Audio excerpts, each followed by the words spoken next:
Hello, everybody. Thanks for coming back to another episode of the Velo Podcast. My name is Mike Levy, and I've got tech editor Josh Ross and Velo contributor Lisa Charlebois with me on the show today.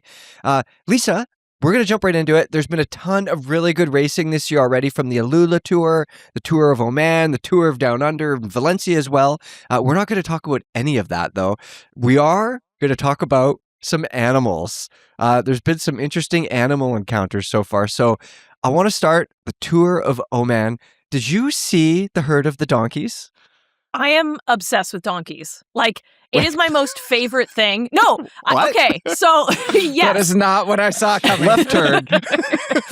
So, when I was biking in Spain, I actually made a route that stopped by 14 donkeys. And then I packed my burrito bag full of carrots so that I could stop and feed the donkeys along the way. So I'm a big donkey fan. And when I saw this clip, full disclosure, someone actually sent it to me on my Instagram and they were like, "You'll love this because I like the donkeys." And it's wild to see this UAE rider head out and I think herd the donkey as he tries to get them. It's epic. Also, the Gazelles in that clip too. I mean, it's a pretty cool clip.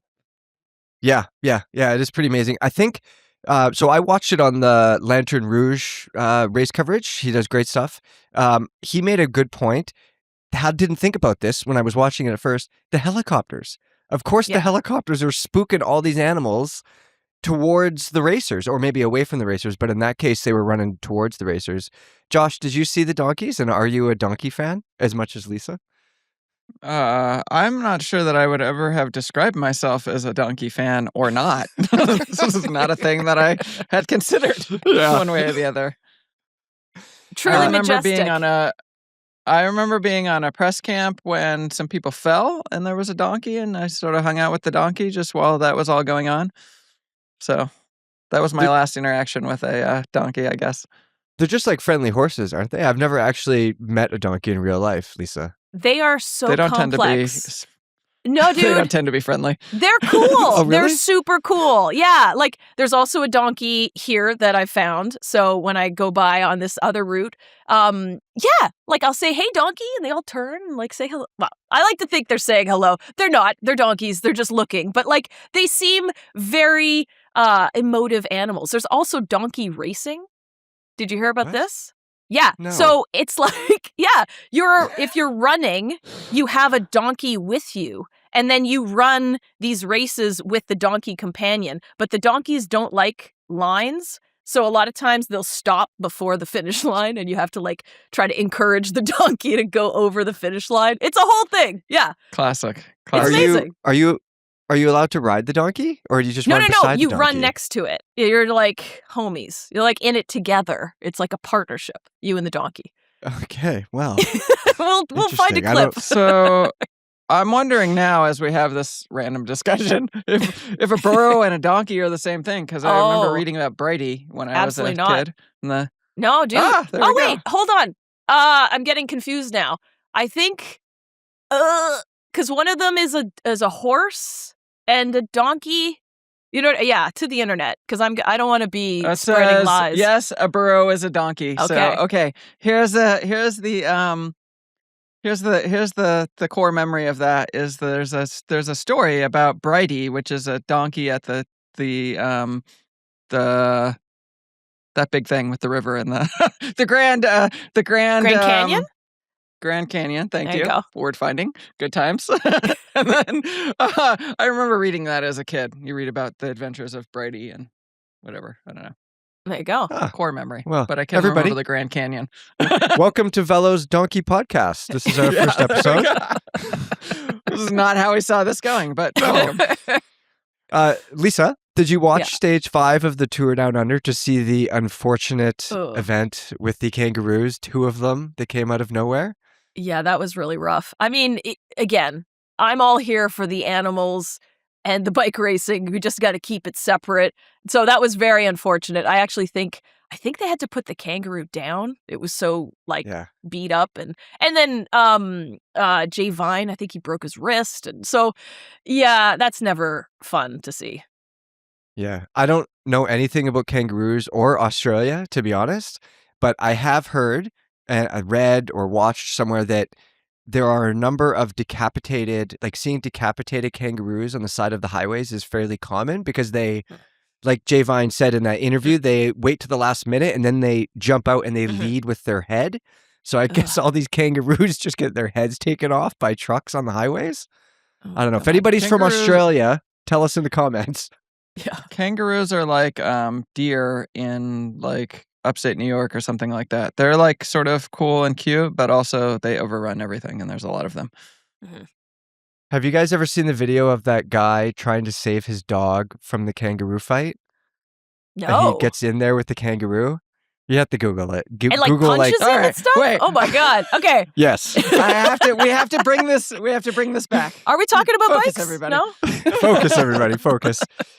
Josh, speaking of animals and bikes, have you ever had any unfortunate encounters with any animals on your bike? Like picture dogs or anything worse? Right. So you asked me to think of this ahead of time, and at first I was like, no, not really. But my buddy Christian, and I don't know the history. I've never asked him why, but he seems quite frightened by dogs.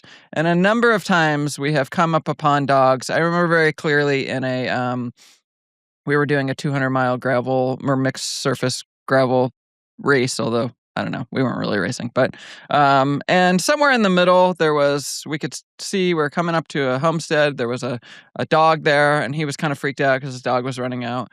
But I'm like, oh no, that's a lab. It's tail wagging, like this is a farm dog, don't worry. But what I always do in situations like that is I just get off the bike. And I generally put the bike in front of me just in case, just in case. And then you just talk to the dog, and it was a lab. I pet the dog. Christian went on his way. Everything was good times. And that's usually how I handle dogs. So I haven't had issues. I have been stung by bees a ridiculous number of times in the face, though. Josh, you're telling me that sprinting away while screaming at the chasing dog isn't the way to do it? It's just not the way to do it. So last year on a ride I was doing way out in the middle of nowhere, I had literally never been bitten by a dog in my life, I want to say. And on this ride, I got bitten by 2 dogs on 2 separate occasions, both on my foot, the same foot. And I wish I had spoken to you first because I saw this dog come running out at me both times. What do? Get on the gas and just try to go, I ain't outrunning no dogs, especially up a hill. And yeah, the dog bit my foot. It didn't break the leather or whatever material the shoe is, but it hurt for sure. What about you, Lisa? It's never been a dog. Okay, so there was this one time I was biking from Reno to Las Vegas, which is like 1,000 km. So like a 3-day ride. And somewhere, I don't know, in Nevada, it was like a plague of locusts. So for like 2 miles, the entire pavement, like from both sides, was covered in bugs. And you were just riding over it. It was like crack, crack, crack, crack. It was so disgusting.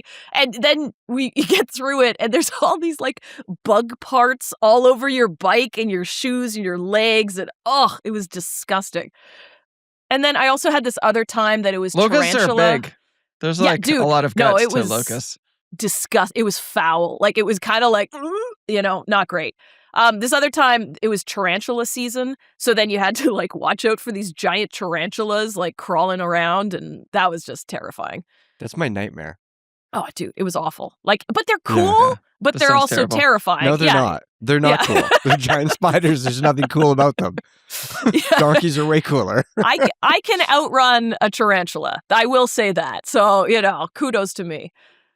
I have an animal story for you, a scary one. It's probably the most scared I've ever been on my bike in my life.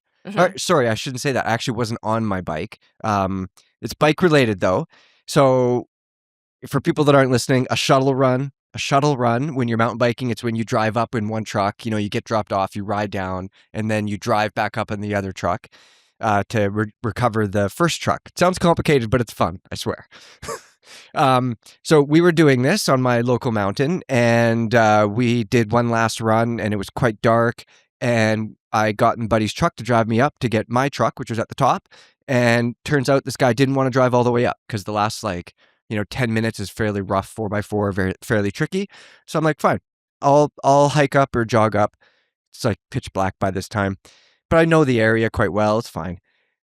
I get out and I start going up this thing and I'm walking. It's pitch black and I hear something in the bush. Oh God. Down the slope behind me. It's quite loud. If it's a deer, I make some noise. It should run away. It doesn't run away. So anyways, this thing follows me. It's probably a 15-minute fast walk up this hill. At the top of this mountain, up the skinny 4x4 road. The noise, very loud noise through the bushes, follows me the whole way up. And by the time I got to my truck, I was sprinting, basically, and I had picked up a big pointy rock because it literally, we don't have grizzlies here. We have lots of black bears, which are generally scared of you and friendly. A black bear is not going to follow you. A deer is not going to follow you. A cougar definitely will. Yeah. Yes. Yeah, I was Cats. You have cats there. So that's exactly what I was thinking. But I'm not going to hear a cougar follow me through the bush for 15 minutes. That's true. I don't think. They're That's pretty a good quiet point. before they kill you. I think you're right. Yeah. Before they kill you. Yeah. Yes. So wait, did you know what it was? No, but by the time I got to my truck, it was, like I said, pitch black, and I was completely having a asthma attack, basically. And I wasn't crying, but I was I was scared for my life. This sounded like something was following me, and it was, 20 feet away, going through the bush, moving branches, this kind of thing. And I jumped in my truck, slammed the door shut, turned the lights on, just held the horn down. Yeah. And just watched. No one is up there where I am. It's this little tiny area up the top of a mountain. But that was definitely the most scared I've ever been. I presume it was an animal. Could have been Bigfoot. I was going to say it was Bigfoot. That's exactly what it was. Da, da, da. Yeah. So that is my, if it was an animal, that's probably my, I've had dogs run between my wheels on my road bike, back in the day, little dogs. Last year I had a bee or a wasp sting the inside of my mouth. So I've had other, issues, but that was the most scared I've ever been from an animal. I remember once I was descending and I have these Princeton Carbon Works 4550 wheels, and this squirrel or little whatever marmot thing comes running out, and I was like, oh boy, we're going down. And thankfully the rims were just wide enough for its little head, so it hit my rim and just bounced right off. Oh no. So, yeah. I've actually got lucky. Oh, you got lucky. big time. We both got lucky. Yeah, it was. I've actually I've had that happen a bunch of times on the bike path that I ride a lot because there's bunnies. They're crazy. Multiple times they've run out and they have run into deep wheels, so they just sort of bounce off the side and thankfully miss the spokes. Oh yeah. Oh, good Lord. There's Just another a bunch of bladed spokes you want to flying run around. Yeah. So another reason to run 60s. Yeah. For the safety of the bunnies. Yeah, exactly. Everybody that's listening, if you're listening or watching, we'd love to hear your animal stories. So put them down in the YouTube comments. We'd love to hear some interesting animal stories for sure. Guys, speaking of and YouTube if you comments, manage to stick around, yeah, if you're still with us, yeah, we're getting to bike stuff. Gosh, let's go to those YouTube comments. Josh, we made a mistake in the last podcast. We were talking some shit about those campy batteries. I think I said that they were $700 or something like that. User name Slider, he corrected us. He says they're about €100. Josh, did you look up how much these things are? Yeah. First of all, he did not correct us. I'm going to push back on this a little bit. When SR13 came out and we did the podcast on it and reviewed it, I looked it up at the time. They were $750 for the pair of the batteries. They absolutely were. They are more expensive in the US just in general. And I believe I sent you something that they were $400 for the pair. But let's just take his numbers just for the sake of argument. he's saying that they are $200 or €200, but dollars same. And that's for the pair, right? €100 each. And what is a SRAM battery? Like 60, 50? Yeah, 50, 60 Still, bucks. that's Yeah. still a good increase. Is the And you price need of the unique ones battery? front and rear, so Yeah, that is annoying. Is the price of a battery enough to put either Yeah. of you guys off using or purchasing this group if you were buying this group? Is that a factor? Like bikes are expensive. I don't know, man. Yeah. Like, tell me something that's cheap on this thing. I don't know. I'm still looking. So yeah, I mean, it's a bummer though. Like that is, it The way definitely I- makes you. Yeah. yeah. The way I wanted to frame it was more that I think the thing about the SR13 group set is that when you look at it, you think in your head, you associate it with SRAM because SRAM did the first removable batteries, and you associate it with this idea of, oh, I'll just grab an extra battery for $60. Yeah. But that's not really how that group set works. You're probably just going to have the 2 batteries that it comes with, and while it's not impossible to add another battery, you're probably not going to do that. Is it? Mm. Can you clarify something for me? SRAM has protected the idea of the removable battery? Is that why They have Campy doesn't patented do and it? protected the idea of using the same battery front and rear. Oh, I see. That seems like a bummer. Dude, we should have a it is show. that's the reality of patents. Yeah. Yeah, Just like yeah. the endless patent war of like everything between all of these bike. Like what's left to innovate at this point? I don't know, man. It seems like it's all been secured. I know absolutely nothing about mean, you can- patents. Surprise. But I think the game with a lot of these patents is to actually like prevent your competitors Mhm. from doing things more than a lot of times, even more than protecting your own IP. It's to keep people from doing other things as well, too. Mm-hmm. Yeah, I mean, Yeah, I mean, so if you want to understand the patent situation, you can really just look at Campy because or anyone other like any other brand that has removable batteries, or even Shimano, since they don't have removable batteries. SRAM came out with this idea, everyone loved it, and then you can look at how the brands are trying to get around that. Yeah. Okay. Speaking of batteries, last episode we were talking about those drivetrains. Galen Keller, he came back on the YouTube channel and he says, Josh, the only thing that's an absolute requirement in a group set for me is the ability to fine tune the number of speeds and gear position. I'm not going to spend any money on a group set that I can't even upgrade to more speeds when that comes out. He says he has a nice Shimano 11-speed Di2 that's basically e-waste now, since he can't change the speeds to 12, let alone 13. Josh, is there a future where SRAM or Shimano allows that sort of flexibility? This is the most ridiculous thing I can even like. Are you kidding me? At the same time, it's sort of genius, but like I'm torn because I see what he's saying. Right, the levers are electronic, so like it doesn't really matter. They could be anything, but also the whole rest of the group set is new anyway. So he's saying he won't buy a group set like the new group set in theory because he would also have to buy new levers. It's not like he's saying he can get away from buying the group set. He just doesn't want to buy the levers, which, okay. I mean, yes, it's better for consumers not to have to buy every piece, but this isn't as big a deal as it sort of seems on the face of it. well, I think he's complaining that when they come out with the 12 speed and the 13, and he's like, well, now I'm stuck with the 11. Like, it's this constant, I guess, upgrade. But isn't that like anything? Like, what was the last? There's going to be a new iPhone this year. There's going to be, like it's kind of the same. So it's just a bummer. I don't know. He's running the wheel top electronic drivetrain, which I've used not on a bike. I've fiddled with it at a trade show.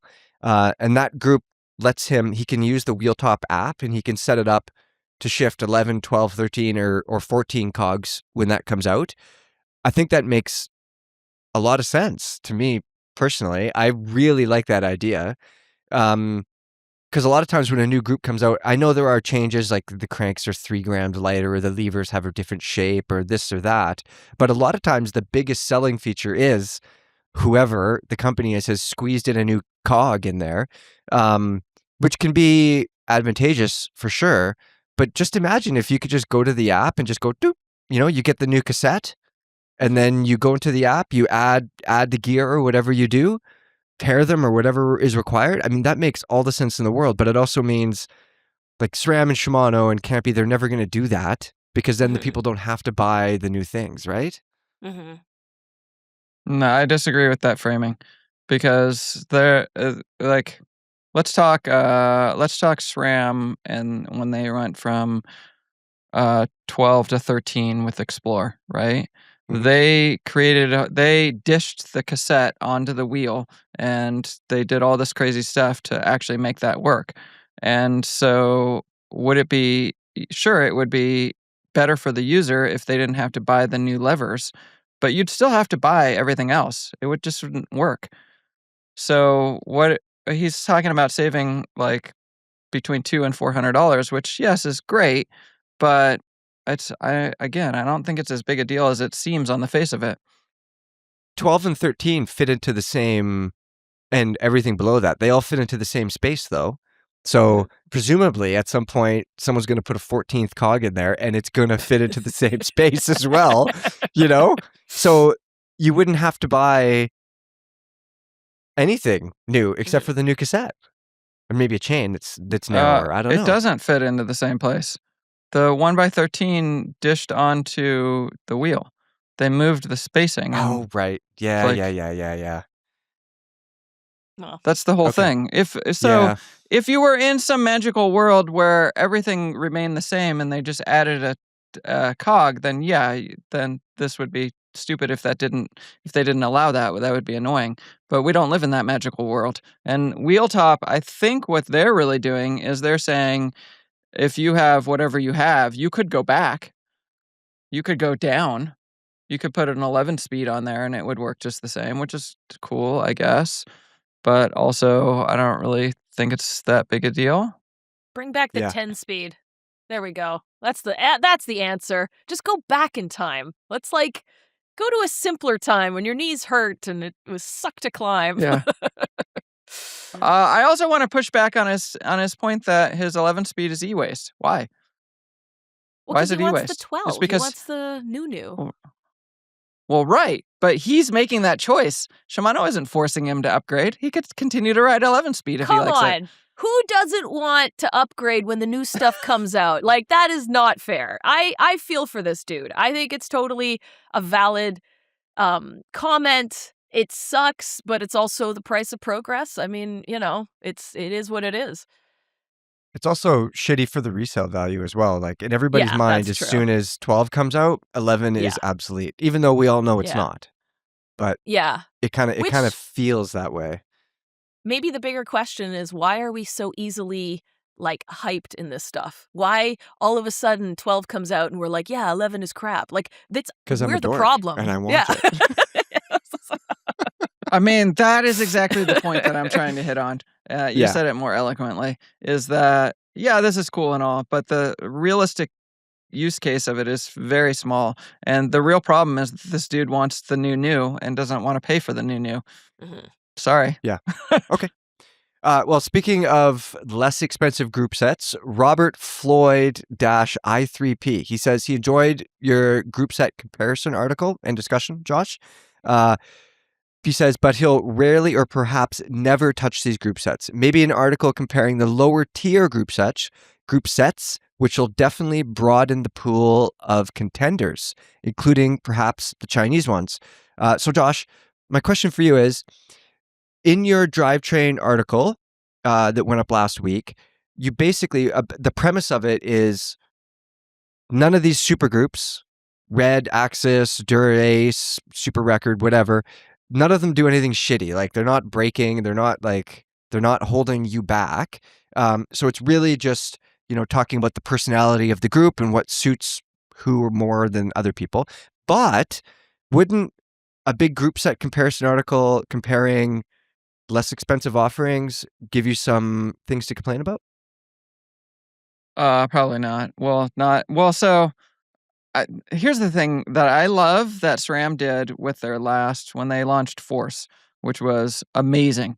Because I remember reviewing Ultegra back in like 2021 when it last came out, the last generation of that. And you would do these dances where you're like, this seems like you're getting Dura-Ace for less money. And Shimano doesn't say that. But SRAM was like, oh, let's be really clear here. You are getting red. It just weighs more and it costs less. And so, look, let's pull back the curtain a little bit. I was playing a media game of like, look at the shiny stuff and like, here's the best of the best, right? But I could have done the same article and written the same thing if I had just chosen Rival or Force, or you could pick whatever level you want. They're all just as good. They shift just as well. That's part of the magic of electronic, really. What I would like to see, Josh, is for you to get wheel top or LT L2. Yeah. L2. Yeah. Put those things on your silly Colnagos or your Bianchis or whatever, and I want you to ride them, and I want you to tell me how they compare to a much more expensive electronic group. I think that'd be super interesting. Would you do that for us? I would love to do that and let this go out to the industry right now. If you have a way for me to do this, I would love to do this. The people want to know. I don't want to report on that. Here is the problem, and this is something that's a little hard to put into words for a written article, but it is a challenge for consumers also. The same problem it exists. If I want to review a Shimano group set, call up Shimano. I don't actually call anymore because that's not a thing, but let's just pretend. Call up Shimano. I say, Shimano, I have this idea. I would like to do this. I would like to do this article. Please send me this. I have a person that I talk to. They help me. If I have a problem with that, then I talk to that person. Who am I going to call for L2? There's no one, and I have tried, and I can't. I have an idea. I have an idea here. Velo should buy Wheel 2 or L2. I'm getting my groups confused. Yeah. And the wheel top groups, buy them like a normal person, like a consumer. That's awesome. And yes, expense Velo, send a bill to Robin or whatever. Isn't it like AliExpress anyways? Yeah, exactly. Well, get the shit in and be a consumer about it. That's cool. And install it yourself. Figure out what's going on with the stuff, and then if there's issues that come up, even warranty issues, you've got to deal with, Amazon or whatever, how you have to deal with it. I think that would make an excellent, interesting article. Not that I'm saying I'm going to +1 on that one. Absolutely. Give the people what they want, Josh. Come on. Things are breaking up here. I can't hear you guys. I also think wheel top on your Colnago would be sick. I think it would make it. I think it would be very interesting. I don't actually have I sent the Colnago back. I don't have the Colnago. Sad. Okay. What did I have? A Bianchi, right? Yeah. Hold on, but that's a good question. In our sort of, again, this is more like in that, like, I don't know, snottiness of biking. Like the Italian group has to go on the Italian bike. Like the L2, is it going on a X-Lab bike? Like, do you have to, have a comparative bike for the sort of, to appease the cycling gods, if we will? I would love to see Josh on an all-Chinese bike. X-Lab, wheel top, whatever wheels, get all this. Light bike wheels. Yeah. Yeah, exactly. Yeah.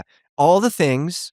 And tell us what it's like. I think that'd be a great article. If anybody that's listening and you agree, put it in the comments. Let's make Josh do this. Yeah. So I just want to be really clear. I am on board with that. And my hope is that when I head to Taiwan, hopefully, if that actually happens, and that happens soon, that I will make some connections and that I will have the opportunity to bring that to people. For all my joking about riding the best of the best and Bianchi and whatever Italian thing, I would like to bring that coverage, and it is something I have been working on for a long time. Josh, you've been using the new Garmin RearVue 820 radar light thing. You've written an article about it. It's on the Velo homepage right now. But I just want to pretend that I haven't read that article. Let's just pretend. And that I know nothing about these radar things. Could you give me just like a quick breakdown of what this radar light is and why I would want to use it? Okay, so first of all, I never ride without it, and I think you're going to ask me a little bit more about that, but I absolutely love these, and I have tested all of them on the market, including the Chinese brands that everybody thinks I don't test. But Many people. yes, this one. So what a radar does in general? So it's a light for one thing, but that's not important. And in fact, I sometimes turn off the light. But what it does is that it's just like speed radar. The cop pulling you over. It bounces a signal it just sends it backwards. And if there is something back there that is coming towards you, then it shows up on your computer. And it can show up as it can beep, or it can show up as just like a thing on the display, and it notifies you that there's something there. Interesting. Okay. We're going to get into the details on this new RearVue 820, Josh, because you've been using it for a while. But I guess before we do that, one of my questions is, you said you never ride without it. Is it like, how much do you depend on this thing? How much time do you spend looking at the computer screen and thinking about cars? And the reason that I asked that is many years ago, I had a friendly disagreement with a buddy, a riding friend, who would always use a little mirror on the side of his glasses. And I guess the disagreement is I was watching this guy stare in his mirror for like the entire ride, and when he would see something coming up, he would like move over and basically be in the ditch. And I mean, I'm not judging anybody about anything, because like he probably had a terrible experience with a car, whatever, of course, to each their own. But I picture myself, if I would use a radar, just like getting used to the thing and just staring at and being nervous, the entire time, like watching the radar, watching for cars. Is that a thing, or am I talking out my ass? Well, it's like you're really good at this, Mike, these interview things. And you slow pitch me these questions that are just so perfect, because everyone in the comments are like, well, what, just get a mirror. It's like $8 or $5 or whatever. A mirror is an active thing. You have to look in the mirror. That's the problem, right? That's why first of all, we can make whatever jokes about riding with a mirror or not, but that's not what I'm talking about. The reason that a mirror does not work for me is because I don't want to stare at the thing. So, if you remember, I'm going to bring you back to the time before you crashed into the car and we rode together. Oh my God. PTSD. That car needed radar for me. The car needed radar for you. But, so if you remember, we were going through sort of a curvy road in the hills, and there was a bike lane, and I was riding next to you, and I was chatting away, and I was not concerned about it at all. And both you and Alvin were both a little like, what are you doing, dude? And I remember. Here's So I do that because I know there's not a car behind me. And when a car comes, it'll beep, and then I'll move over, and I don't have to worry about it. And there's also times like if I'm descending fast and you hear the wind, you can't tell if there's a car there. And I might not move over if I'm descending above the speed limit and a car comes. But if there's an opportunity that feels safe for me to move over and I know there's a car there, I might move over. Like, it allows me to make a decision. I will say, riding with people that have that is awesome and kind of annoying all at the same time. Like, the beeping is great because then I can hear it, but also the beeping is so loud, I can hear it. So it's also like kind of cool, kind of not great. Yeah. I will say one note about the beeping is that if you ride in the city, they're a little bit like, absolutely if not. that's your thing in the city, you probably don't. If you only ride, and I say this in the article, if you only ride in situations where there's always a car behind you, you probably don't want this. You Mhm. could use it that way. It is accurate enough to use as a mirror, but it's just constant information all the time. It's beeping, and it's like you don't need to know if there's always a car there. This is what this really does well is you're out on a country road. You don't see cars that often, and you don't want to have to pay attention to when they're coming. It'll just tell you, and you can make a decision.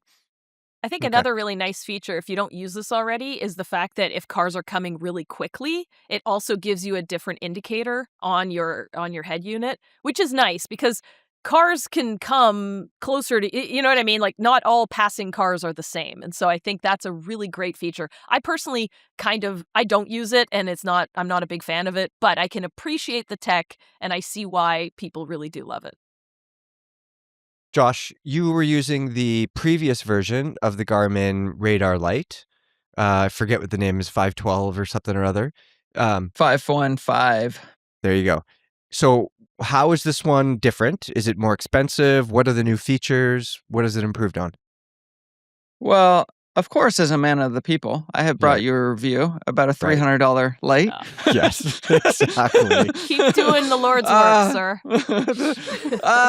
Now, to be fair, the old version was $200, and that came out in 2020. So, there's time has moved on a little bit. Also, the Wahoo radar is $250, and it has the same features as the old version of the Garmin. So the new version for $300, it does a couple of things. One, it expands on that ability to assess threats by showing you the size of the vehicles that are there, and also where they are in space in terms of are they behind you or are they next to you in a different lane. There's like now an indication of that. Hmm. However, I do not think that stuff is all that useful, and I say that in the review because it's a lot of information that you have to process. Now, Lisa, you'll probably actually, Mike, you've probably experienced this too.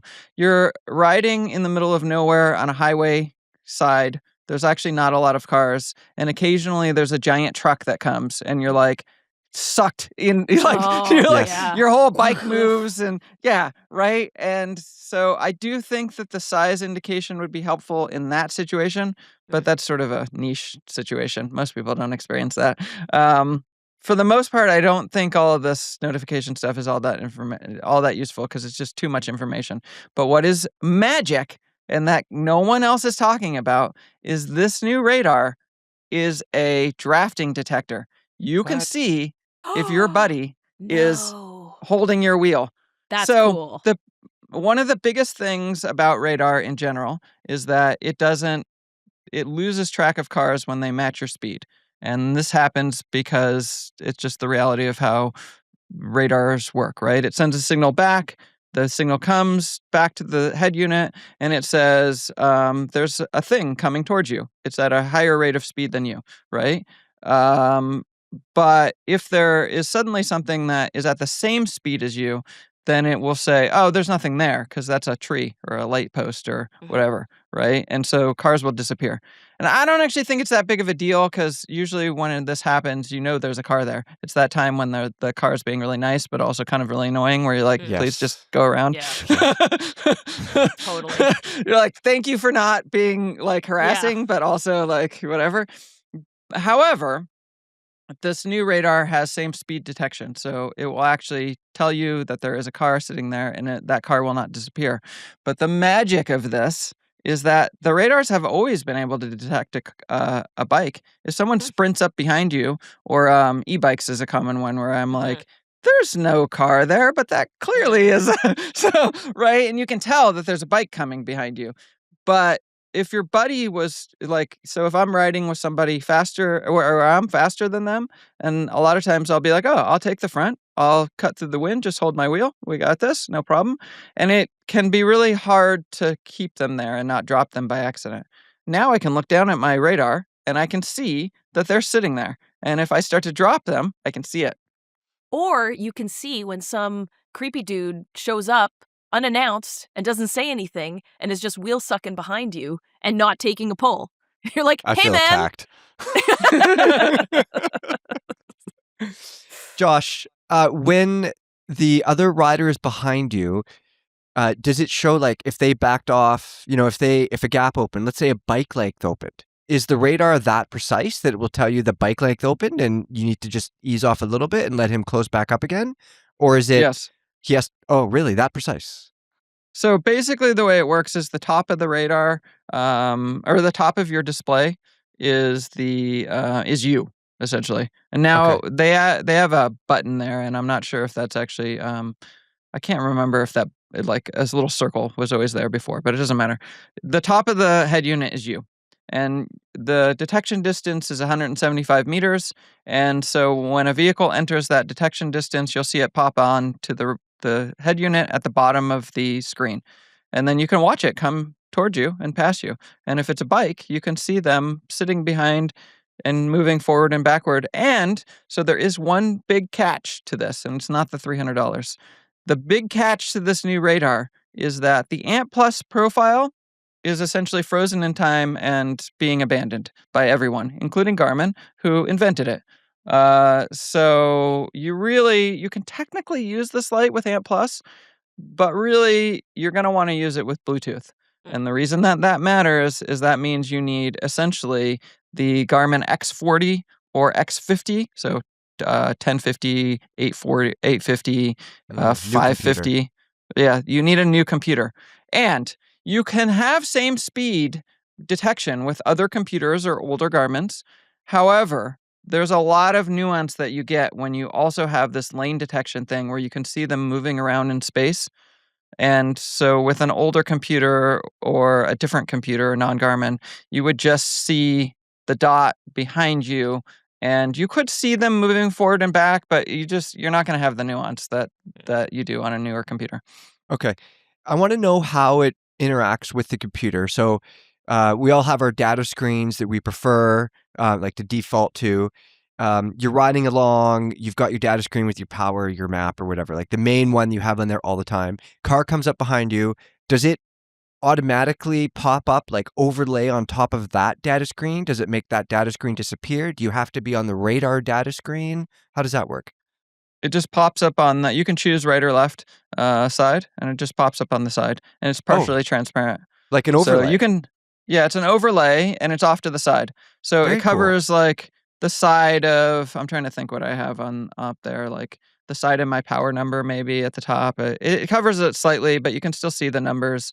And then it just comes on and off as the cars come or go. Okay, that's interesting. You know what would be a good feature? Maybe this already exists. I often ride with one earbud. If you could pair your earbud to the light, so when a car is coming up, it just like beeps in your ear or something. I like that idea. There's a car coming. Yeah, exactly. Mike, be careful. Be careful. So my buddy has it. My buddy has it with no sound. It just his head unit will turn red or yellow depending. And that's one way to do it. I prefer the sound because I don't actually stare at my head unit all that much. I don't know. I go back and forth about staring at it or not. But whatever. There are different ways to handle the alarm situation. Okay. Can you tell me about the brake light feature as well? I don't think that's new, but I'm interested. It's not new, and there's a bunch of people that have it, but basically it uses an accelerometer. When you slow down, then the light gets brighter. It like changes its flash pattern slightly too. Oh. I know it sounds cool. I saw in your notes you wanted to talk about it. I don't know how much this actually helps, because does a car really know that it's like, I don't know. Like, it doesn't hurt, I guess. Dude, how can that Garmin light get any brighter? Seriously, it's going to burn my retinas if it goes any more intense. Like, do the world a favor. Oh, boy. I'm sorry if everyone in the comments loves this light. It makes me insane. Lisa, you said that you don't run a radar light. I'm curious as to why. And then I also want to know what measures you take for safety in traffic, whether that's an 8-foot tall randonneur flag you have, or strobe lights on your helmet. Why don't you run the light? The shade. I use an 8-foot pool noodle, actually, yes, that I just run off the side of my bike. That's the most effective. Yeah, I mean, no, listen, I have one that I keep in Ottawa that when I go there, because it's flat and it's country roads and sometimes I'll use it. I don't like having so much information on my computer, right? I don't go ride so I can go stare at my head unit. I mean, sometimes if you're doing an interval and whatever, I I rely on the kindness of people like Josh that run this so that I can hear that the beeps are happening, but I don't have to deal with it. There's also always going to be a place in my heart for the dude that has the really loud car back. Like, that one's a legend. So thank you, sir. It's in the group. Yeah, I wish I had a better system. I don't. I probably should. There's been plenty of 2 a.m. rides where I was just like, I just hope this truck doesn't take me out. So let's see what happens. So no standard taillight, no vests or anything like that. Oh, okay. That part. Oh, no. I mean, I'm lit up like you a Christmas have to tree. for yeah. her. No, Yeah. you have to wear reflective vests. So yes, there's nothing more stylish than all the reflectivity, ankle bands, a vest.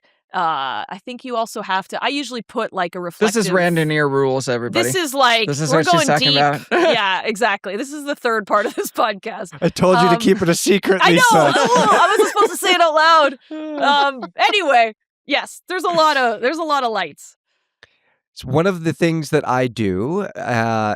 I went to Amazon.ca and I found a LED vest that is super thin. It's basically non-existent, and it has a tiny little rechargeable battery like this big.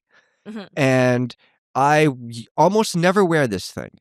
But there are times when I'm coming home on the friggin' Sea to Sky Highway in like dusk, or it is, like you said, it's 2 a.m. and I got to ride through the night to get wherever I'm going. I'll pull this vest out of my bag or wherever I have it. It takes up no room. And I put it on, and the thing lasts for, I want to say, like, if I use it for 4 to 5 hours, it will last, like, I want to say 3 nights at least. And it weighs nothing, and it's very, very visible. So that's one thing that I do. I'll also, I'll run obviously a tail light, but I'll also put a tail light up on my helmet as well too, because it's much higher, much more visible. So, Lisa, that is the Randoneer in me, so it's not just you. I'm so happy. Oh, man. Nothing warms my heart more. Yeah. Josh, I know you do some things at night every now and then. What are you doing to stay visible?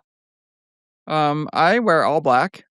Nice. And paint my face yes. too. Actually, I'm only half kidding. I don't believe this will be a perfect. After everyone finishes in the comments about my discussion about Chinese group sets, you can now come after me about this. But I do not believe that there is any reasonable data that says that Hi-Viz actually helps you. What? I don't believe you. Uh-oh. You know why you get hit by cars? Because they're not looking. Yeah, it doesn't have anything to do with your Hi-Viz. But that said, I do use lights because I think that lights are a little bit different, especially when they have disruptive flash patterns. Because you might catch it out of the corner of an eye, even if you're not looking. So I usually use an exposure light. Well, if I'm going to ride through the night, I'll use the exposure tail light as a light only. I will turn off the light on the radar. I usually ride with both. The old one would do 20 hours if you did it that way. This new one will do 30 hours and 24 hours if you leave it flashing, which I would do. I also have the look pedal lights, so they flash. Although I haven't tested the battery life of those exactly, so I don't know for sure I can get through the night. But yeah, go ahead. Open it up to the questions. No. I mean, but I think that there's some research that says if you have something on your, like, if those pedals are great. Like, if you have something on your sort of legs that moves, that's like the disruptive light pattern. Like, that catches driver's attention. I mean, if they're on their phone texting, I don't know if anything's going to get their attention, but maybe it helps. I do also use the so POC was quite smart about this because they have their hydration vest is bright orange. I believe it would satisfy Randonneur rules without having to wear something maybe not. different? No, Maybe probably not. not. Something. It's an actual measurement of the Yeah, of inches course. of reflectivity. Yes, it is. Of course. God Bro. bless them. Don't you worry. It's still Let's wrong. just pretend, though. Let's step away from that for a moment and just say that their vest is Hi-Viz. It's a bright orange Hi-Viz, and so because I need a hydration vest anyway, I can wear that. Yeah. But I really I stand by the idea that I haven't seen anything that actually says that you're gonna keep yourself from getting hit because you have Hi-Viz. It's victim blaming. I feel like there's less chance of me getting hit by a truck on the highway if I have an LED vest on. Yeah. Well, so I'm making a distinction, and maybe without data, but I think that if you have something that's flashing, and especially, so Trek came out in maybe 2019, 2017. They have those the little square lights, and they were one of the first ones, I think, to do a disruptive light pattern, so it doesn't just flash, it does this whole crazy dance thing. And It's the seizure light. yeah, it's the seizure. So they showed that was more visible to drivers. There is also data about this biomimicry thing, where if it's moving in a way that drivers can understand it as a person, or as then that's noticeable. Well, It's and just there the was, Hi-Viz stuff. but there was research done that says if you look like a human, you have a greater chance of not getting hit. So there was also something done, again, Swedish something, and it was a light that lit up your legs in the back, and it turns out that, yes, drivers have compassion, and they're not trying to kill you, they just might accidentally do that. So, Little bit, again, I don't even own a car. But yes. I'm just... That's the same thing, though. These are all things that are not Hi-Viz. These are all different things that research has shown. That's not just you have a bright green, bright orange thing. But don't you think Hi-Viz is like, everyone looks so good in Hi-Viz yellow. Nothing brings out the skin tone quite like looking like a tennis ball in the middle of the night. I don't know, guys. It's pretty hot. Here's my problem with it. If you want to wear Hi-Viz, then so be it. But it's victim blaming to be like, oh, that person, were they wearing Hi-Viz? Were they wearing enough lights? Were they? No, the car drove into them because they weren't effing looking. That is the problem, not the amount of Hi-Viz they had. I agree, yeah. I can definitely agree with that, for sure. Yeah. So that's what I like about the radar, is it allows me to make choices. I can see there's a car coming, and I can see how fast that car is coming. And I can decide to get out of the way, or often, and this is going to piss people off, I will actually move into the middle of the lane if I see that there's a car coming, and I don't want them to pass at that moment. That seems dangerous. I'd rather be angry than try to squeeze between, or like Josh out there wearing all black, just taking the lane. Good Lord. Please be careful, Josh. Please. Okay, let's end there. Josh, I do want you to be careful. I'm going to send you a LED vest off Amazon because I need you on this podcast.